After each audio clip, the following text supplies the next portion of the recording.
So I've been talking recently about making these 4 promises to ourselves. And the 4 promises are to create this baseline, like a foundation for ourselves. I talk about a vase, right? That we are a vase. And then inside of our vase, we hold these sacred waters.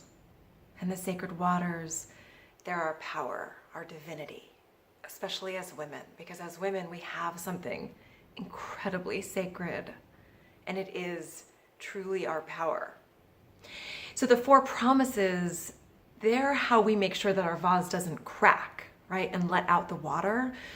But what I want to make sure is that we don't confuse these 4 promises. And the 4 promises, in case you haven't watched that video, are the 4 things that we do every single week, no matter what it takes, to make sure we're taking basic care of ourselves. And I say it gets us to our baseline, right?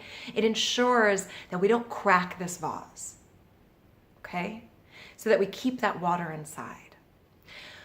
But I want to make sure that we're not confusing those 4 promises, that baseline, that foundation, with how good life can be.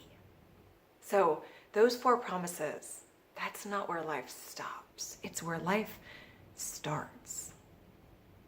So the 4 promises is just the beginning, right? It's where I never want you to dip below. It's so the water never seeps out. But what I want to talk to you about today, I want to talk to you today about making love to your life.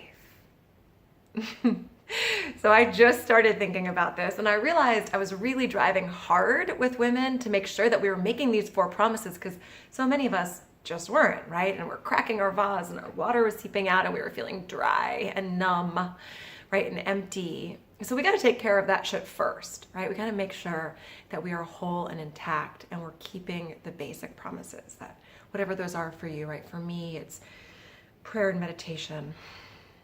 It's sleep, right? It's these really, really basic things. Good food, exercise. Those things happen on a very weekly basis. But then, once you have those things and your vase is intact, what do you do to have life feel stimulating?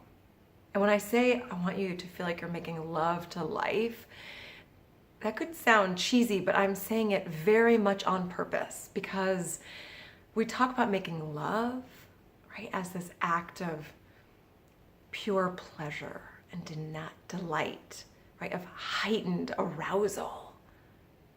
But we really only talk about it when we think about this physical interaction we have with another human being. But what if our life could actually feel that way?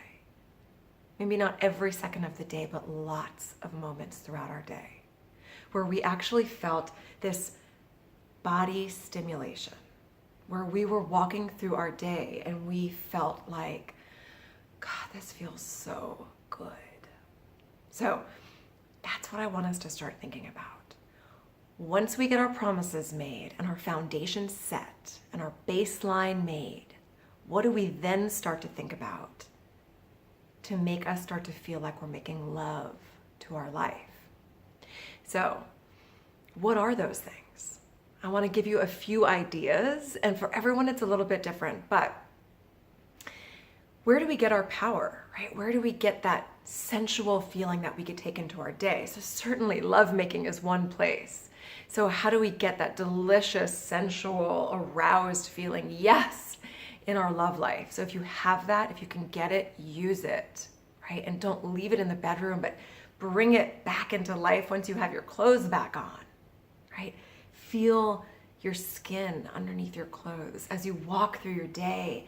Feel a sense of heightened arousal everywhere in your body. Feel the breeze on your face.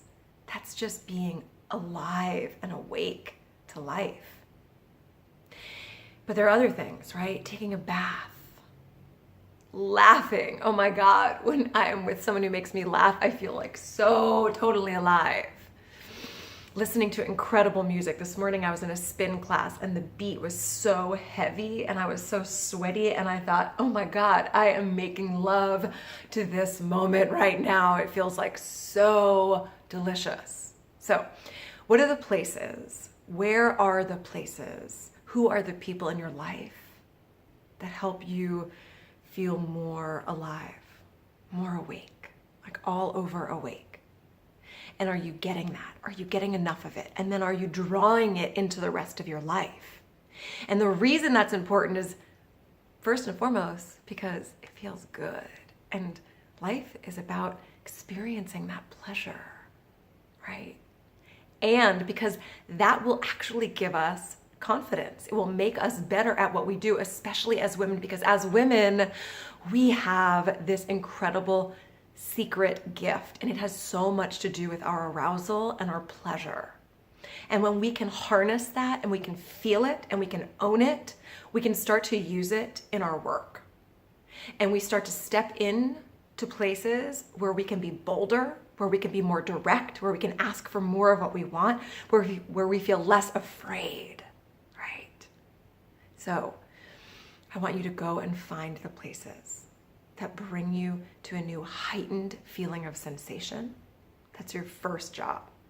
And then once you have that, we're going to talk about how do you then harness that and start to use it as your power.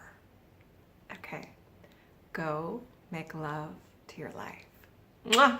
Is that a good assignment or what? Okay, bye, darling.